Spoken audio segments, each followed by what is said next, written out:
नमस्कार प्रेक्षकांनो, तुम्हाला सगळ्यांना नवीन वर्षाच्या खूप खूप शुभेच्छा. तर प्रेक्षकांनो, हळद रुसली कुंकू हसलं या मालिकेच्या आजच्या भागामध्ये इथे आता दुष्यंत आणि कृष्णा दोघेजण शांतपणे बसलेले असतात. तेव्हा कृष्णा विचारत असते, तर दुष्यंत आपलं काम करत बसलेला असतो. तेव्हा त्याचं लक्ष कृष्णाकडे जातं. दुष्यंत म्हणत असतो, कृष्णा काय गं, काय झालं? कसला इतका विचार करतेस? तेव्हा कृष्णा म्हणत असते, दुष्यंत सरकार, मी विचार करत होते, मला तुमच्याशी थोडंसं बोलायचं आहे. तेव्हा इथे दुष्यंत म्हणतो, बोल ना, जे काही बोलायचं आहे ते. तेव्हा कृष्णा म्हणते, दुष्यंत सरकार, खरं सांगू का, तुम्ही ना माझी जरा जास्तच काळजी घेता. माझी इतकी काळजी कुणी याआधी घेतलीच नव्हती. भक्तीला सोडलं तर माझी इतकी काळजी कुणीच केली नव्हती. भक्तीनंतर मला जीव लावणारे, माझी काळजी करणारे फक्त तुम्हीच आहात. तेव्हा इथे आता दुष्यंत म्हणत असतो, मग तसं असेल तर तसं बोलायला गेलं तर सगळ्यात जास्त काळजी तर तू माझी घेत असतेस. तू बघितलंस ना, जेव्हा मला मधमाशा चावल्या होत्या तेव्हा तू घरामध्ये माझ्यासाठी औषध घेऊन आली होतीस. मला साप चावला होता तेव्हा तू स्वतःच्या तोंडाने सापाचं विष काढलं होतंस. बरोबर ना? तू माझ्यासाठी किती आणि काय काय करतेस. मग सगळ्यात जास्त काळजी तर तू माझी घेतेस असंच बोलायला हवं. तेव्हा कृष्णा म्हणते, तुमच्याजवळ ना बोलण्यात कुणीही जिंकू शकणार नाही.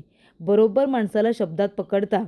तेव्हा इथे दुष्यंत म्हणतो, हां, म्हणजे जर काळजी घेण्याच्या बाबतीत असेल तर मी जिंकणार आहे, कारण तू सगळ्यात माझी जास्त काळजी घेत असतेस. तेव्हा इथे कृष्णा म्हणत असते की दुष्यंत सरकार, तुम्हाला एक विचारू का? तेव्हा दुष्यंत म्हणतो, विचार ना. तेव्हा कृष्णा म्हणते की इथे आबा म्हणजे मोठे सरकार आणि तुमच्यामध्ये इतका दुरावा काय आहे, इतका राग काय आहे तुमच्या दोघांमध्ये? तेव्हा इथे दुष्यंतला त्या माणसाचं नाव घेतल्या घेतल्यासुद्धा राग येतो. त्यानंतर प्रेक्षकांनो, इथे आता जयकांत आलेला असतो आणि तो आपल्या वडिलांना आणि मैनावतीला, आईला म्हणत असतो की तुम्ही दोघेजण आपले शांत बसा. आजूबाजूला काय चाललंय त्याचा विचार नाही की भान नाही. ह्या वेळेला काकीसाहेबांचा गेम प्लॅन काहीतरी वेगळाच आहे. तेव्हा इथे त्यांना काय मिळालं दुष्यंतचा पासपोर्ट जाळून? तेव्हा प्रेक्षकांनो, इथे आता मैनावती म्हणत असते, जयकांत, अरे तू चुकीचं ऐकलंस का? मगाशी अढळ भाऊजींनी काय सांगितलं की त्यांनीच पासपोर्ट जाळला म्हणून आपल्या दुष्यंतचा, असं म्हणाले ना ते? तेव्हा जयकांत म्हणत असतो, अजिबात नाही. काका कधीच दुष्यंतचा पासपोर्ट जाळणार नाही. मी त्यांना चांगलंच ओळखतो. कारण का, आपला दुष्यंत काय म्हणाला होता? तो अमेरिकेला गेल्यानंतर काही दिवसानंतर तो परत येणार होता आणि परत आल्यानंतर कृष्णाला आपल्याबरोबर घेऊन अमेरिकेला जाणार होता. मग जर तो स्वतः येऊन कृष्णाला अमेरिकेला घेऊन जाणार होता, हीच तर गोष्ट काकांना हवी होती की ते दोघेजण एकत्र राहावेत. काका खरं तर खूप खुश होते की इथे आता दुष्यंत अमेरिकेला जाणार आहे आणि माघारी येऊन तो कृष्णाला आपल्याबरोबर घेऊन जाणार आहे. तेव्हा प्रेक्षकांनो, इथे आता जयकांत म्हणत असतो, याचा अर्थ बाळाकाकी नक्कीच काहीतरी आपल्याबरोबर गेम खेळते. नक्कीच इथे आता अमेरिकेला जात असताना ते एक्सायटेड होत्या. मग अचानकपणे काय झालं आणि त्यांनी दुष्यंतचा पासपोर्ट का जाळला? या सगळ्याच्या मागे नक्की काय कारण आहे ना, ते आता आपल्याला शोधून काढलं पाहिजे. त्यानंतर प्रेक्षकांनो, इथे आता कृष्णाने विचारलेलं असतं की सांगा ना दुष्यंत सरकार, तुमच्यामध्ये आणि साहेबांमध्ये इतका दुरावा का आहे? तेव्हा इथे आता आबासाहेब हे तुमचे वडील आहेत, तरीसुद्धा तुम्ही इतका राग करता. तेव्हा दुष्यंत म्हणतो, कसं आहे ना कृष्णा, लहानपणी तुझे वडील गेले म्हणून तुला वडिलांचं प्रेम मिळालं नाही आणि माझे वडील असूनसुद्धा मला वडिलांचं प्रेम कधीच मिळालं नाही. त्यांनी बापाची कधीच कुठलीच कर्तव्य पार पाडली नाही आहेत गं. कधी मला प्रेमाने इथे जवळ घेतलेलं नाही. तेव्हा प्रेक्षकांनो, इथे आता कृष्णा म्हणत असते, अहो पण दुष्यंत सरकार, खरं सांगू का, अहो मोठे सरकार खरंच खूप चांगलं आहे तो. तेव्हा दुष्यंत म्हणतो, हो गं, मला माहिती आहे तुमच्या दोघांचं छान जमतं. तुम्ही दोघेजण एकमेकांबरोबर छान बोलता वागता म्हणून तुला तो माणूस चांगला वाटतो. पण नाही गं, तो माणूस चांगला नाही आहे. एक नंबरचा स्वार्थी माणूस आहे तो. तेव्हा तुला वाटत असेल की तो तुझ्याशी चांगला बोलतो म्हणून तो माझ्याशी चांगलाच राहिला असेल, तर अजिबात नाही. मला त्या माणसाचं नावसुद्धा तोंडामध्ये घ्यायचं नाही आहे. तेव्हा दुष्यंत म्हणतो, कृष्णा, हवं तर आपण दुसरा कुठल्याही विषयावर बोलूया, पण या विषयावरती नाही या. कारण या माणसामुळे माझं बाळपणसुद्धा इथे खराब झालेलं आहे. मला माझ्या बाळपणी माझ्या वडिलांचं प्रेम मला मिळालेलंच नाही. त्यामुळे प्लीज तू दुसरं कुठल्याही विषयावरती बोल, पण या विषयावरती नाही. तेव्हा कृष्ण म्हणते ठीक आहे, आपण या विषयावरती बोलायचंच नाही. तेव्हा इथे दुष्यंत म्हणतो बरं ठीक आहे, चल आता झोप, किती रात्र झाली आहे बघ ना. तेव्हा इथे आता कृष्णा म्हणत असते दुष्यंत सरकार मला नाही हो झोप येत. दुष्यंत म्हणतो अशी कशी झोप येत नाही, दिवसभर काम करत असतेस आणि आता बसल्यानंतर तुला झोप येणार आहे का? अंग टाक ना, खाली डोकं ठेव बरं उशीवरती आणि शांतपणे डोळे बंद कर, तुला आपोआपच झोप येईल. त्यानंतर इथे आता कृष्णा झोपून जाते. दुष्यंत तिच्या डोक्याला ठोकत असतो आणि म्हणत असतो की कृष्णा आता मी पासपोर्टसाठी पुन्हा अप्लाय करणार आहे. पासपोर्ट लवकरच येईल माझा आणि मग मी पुन्हा अमेरिकेला जाऊ शकतो.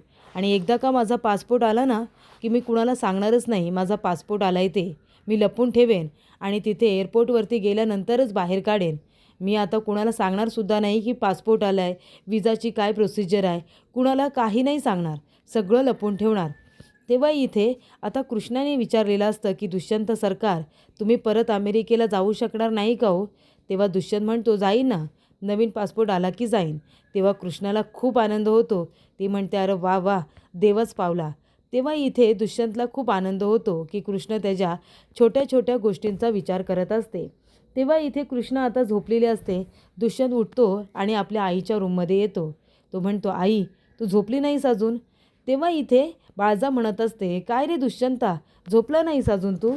तुला झोप तरी कशी येईल म्हणा, आज तू अमेरिकेला असतास, तुझा पासपोर्ट त्या माणसाने जाळला नसता तर. तेव्हा दुष्यंत म्हणतो आई जाऊ दे, त्या गोष्टींचा आता विचार करू नकोस, तू ये बरं इथे बस, मला तुझ्या मांडीवरती डोकं ठेवून झोपू दे. तेव्हा इथे दुष्यंत आता बाळजाच्या मांडीवरती डोकं ठेवून झोपतो. तेव्हा इथे बाळजा म्हणत असते की किती स्वप्न रंगवली होती आपण, त्या माणसाने तुझ्या स्वप्नांची राख रांगोळी केली. काय गरज होती त्यांना तुझा पासपोर्ट जाळायची? खरं तर या सगळ्यामध्ये ना माझीच चुकी आहे. मीच त्या माणसाला ना घरामध्ये ठेवायला नको होता. त्याच वेळेला त्या माणसाला धक्के मारून या घरातून बाहेर हकलून दिलं असतं ना तर हा दिवस आपल्याला बघायला लागला नसता. त्याच्यामुळे तुझं अमेरिकेला जाणं कॅन्सल झाले दुष्यंता, आणि ही गोष्ट मला अजिबात पटलेली नाही. तेव्हा प्रेक्षकांनो इथे आता दुष्यंत म्हणत असतो की आई जाऊ दे, जे झालं ते झालं, नशिबाचा एक भाग आहे असं म्हणायचं आणि पुढे जायचं.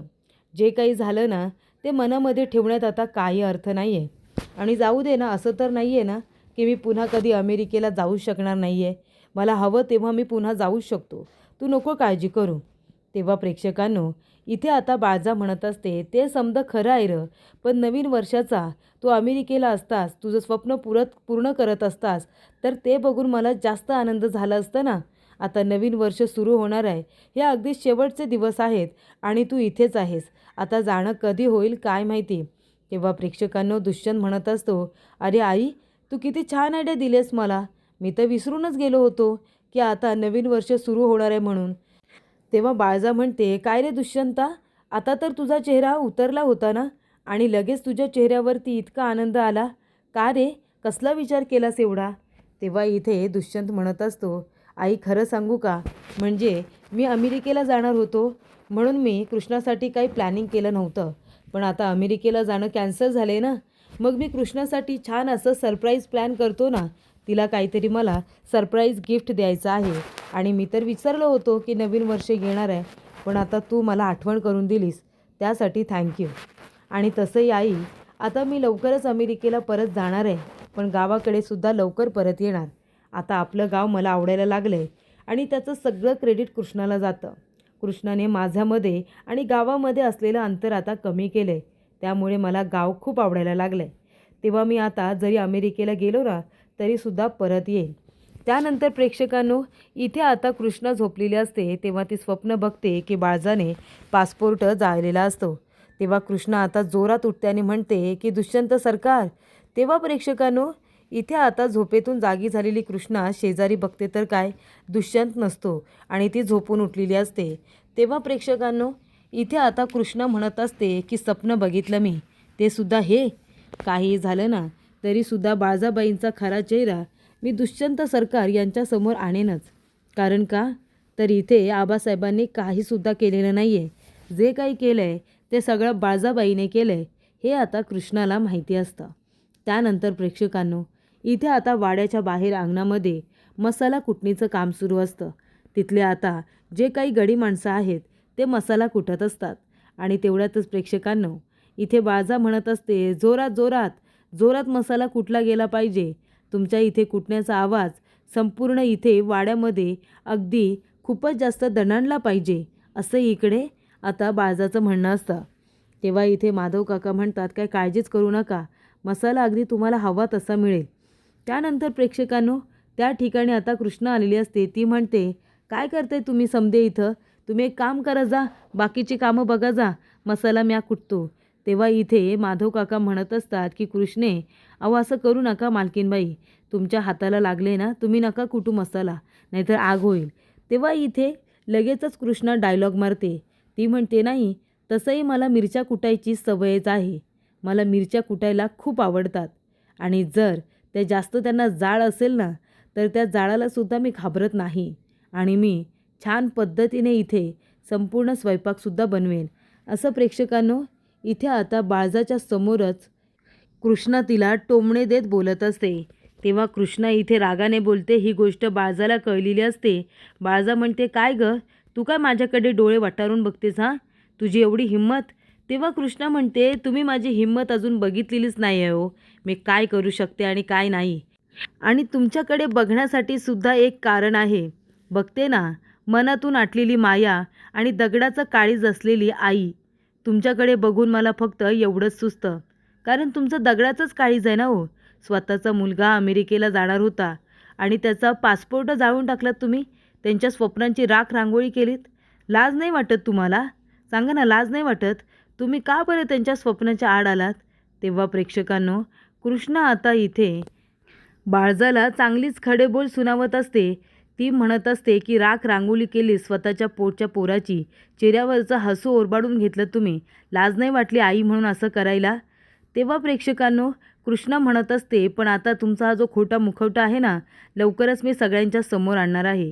तेव्हा प्रेक्षकांनो, कृष्णा म्हणत असते की हा मसाला आहे ना, माझ्या हाताला नाही झोमणार. तेव्हा बाळजा म्हणते, झोंबल ग, आधीच तुझ्या हाताला ना जखमा झालेल्या आहेत, त्याच्यावरती तिखट मसाला जर लागला ना तर जाळ होईल, जाळ. जसं इथे ह्या बाळजाकडे बघितल्यानंतर लोक घाबरतात ना, त्या पद्धतीने. तेव्हा कृष्णा म्हणत असते की मी लवकरच तुमचा हा खोटाडेपणा आहे ना, तो दुष्यंत सरकारांच्या समोर आणेल. नवीन वर्षाच्या बार फटाक्या वाजतील तेव्हा वाजतील, पण इथे आताच खूप मोठा धमाका होणार आहे. तेव्हा इथे आता दुष्यंत कृष्णाला शोधत असतो आणि कृष्णा दुष्यंतला शोधत असते. ती म्हणते, दुष्यंत सरकार, आज मी तुम्हाला महत्त्वाची गोष्ट सांगणार आहे. तेव्हा इथे दुष्यंत येतो आणि म्हणत असतो की कृष्णा, अगं त्या सरांचा फोन आला होता, मुजुमदार सरांचा फोन आला होता. तेव्हा कृष्णा म्हणते, काय झालं, ते रागवले का तुमच्यावरती? दुष्यंत म्हणतो, नाही ते रागवले नाही माझ्यावरती, ते मला अमेरिकेला जाण्याची दुसरी संधी द्यायला तयार आहेत. तेव्हा इथे कृष्णा म्हणते, काय चांगली गोष्ट आहे. तेव्हा इथे कृष्णा म्हणते, मला तुमच्याशी महत्त्वाचं बोलायचं आहे. तेव्हा दुष्यंत म्हणतो की नंतर बोलूया का, तू एक काम कर, माझ्यासाठी जरा चहा कर, मी चहा घेतो आणि पुण्याला जातो. माझं पासपोर्टचं काम मला सुरू करायचं आहे ना, मला पुण्याला जावं लागणार आहे. तेव्हा इथे कृष्णा म्हणते, ठीक आहे, मी तुमच्यासाठी लगेच चहा टाकतो, पण तुम्ही माझं एकदा ऐकून घ्या ना, मला काय सांगायचं आहे ते. तेवढ्यातच तिथे बाळजा आलेली असते. ती म्हणते, दुष्यंता इकडे ये बरं, मला तुझ्याशी महत्त्वाचं बोलायचं आहे, लवकर इकडे ये. तेव्हा दुष्यंत म्हणतो, आलोच हां. तेव्हा कृष्णा म्हणते, अहो थांबा की, माझं थोडं ऐकून तर घ्या. तेव्हा इथे दुष्यंत हसतो आणि म्हणतो, एक मिनिट हां, आता आता हे खूप टिपिकल होतं आहे, खूप टिपिकल होतं आहे. म्हणजे नवरा नाही का, इथे आता आईच्या आणि बायकोच्या मध्ये आता त्याचं सँडविच होतं, तसं तुम्ही प्लीज माझं आता करू नका. तेव्हा दुष्यंत म्हणतो, कृष्णा तू माझ्यासाठी चहा टाक, मी लगेचच जातो आणि आई काय बोलते ते बघून येतो. तू माझ्यावरती रागवणार नाही मला माहिती आहे. प्लीज हां, मी आलो, लगेच आलो, चहा करून ठेव. तेव्हा इथे कृष्णा म्हणत असते, दुष्यंत सरकार, आज मी तुम्हाला बाळजाबाईंचं सत्य सांगणारच होते. त्यानंतर प्रेक्षकांनो, पुढील भागामध्ये इथे आता बाळजाने मुद्दामूनच दुष्यंतला काम दिलेलं असतं. तेव्हा इथे जेव्हा जेव्हा कृष्णा दुष्यंतला सत्य सांगण्याचा प्रयत्न करत असते, तेव्हा तेव्हा त्याला आता बाळजा तिच्याबरोबर बोलूच देत नाही. तेव्हा प्रेक्षकांनो, इथे कृष्ण म्हणत असते, दुष्यंत सरकार, अहो चहा घेता ना? दुष्यंत म्हणतो, कृष्ण आता मला काही नको, हे बघ मला महत्त्वाच्या कामासाठी निघावं लागणार आहे, मी लगेचच जातो. तेव्हा इथे काहीही न सांगता दुष्यंत गेलेला असतो. तेव्हा प्रेक्षकांनो, इथे आता अढलराव येतो आणि कृष्णाला म्हणतो की रूममधून बाहेर यायचं नाही. जोपर्यंत दुष्यंत येत नाही तोपर्यंत रूममध्येच राहायचं. तर इथे बाळजाने काही माणसांना बोलावलेलं असतं. तेव्हा कृष्णा घाबरते. तिला असं वाटतं की दुष्यंतला मारण्यासाठी वगैरे बाळजाने माणसं बोलावलेली नाही आहेत ना. तेव्हा कृष्णा दुष्यंतला फोन करत असते, कारण ती खूपच जास्त घाबरलेली असते.